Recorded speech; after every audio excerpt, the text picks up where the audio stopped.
Gép upgrade hűtőcsere.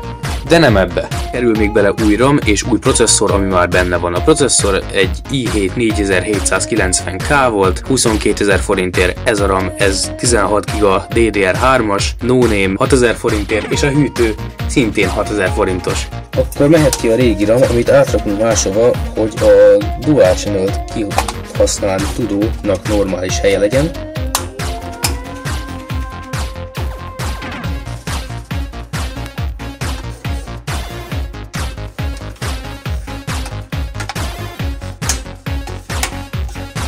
Le a régi proci hűtővel kell nyitni az új hűtőt.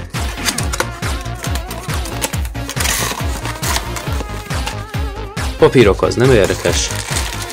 Ezzel lesz felrakva az alaplapra. Szép fekete és szép ventilátor van az alaplap. Mehet rá a tartó a hátuljára. Jöhetnek a ráépítő lábak. Mehet rá maga a tartó bracket, egy csavarozom.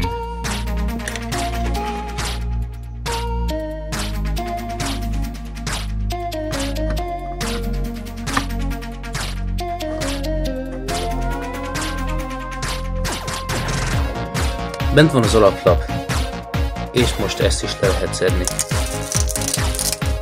Mehet vissza a videókártya és kész is. Nézzük is az első teszt. Működik, életre kelt. Milyen szépen világít.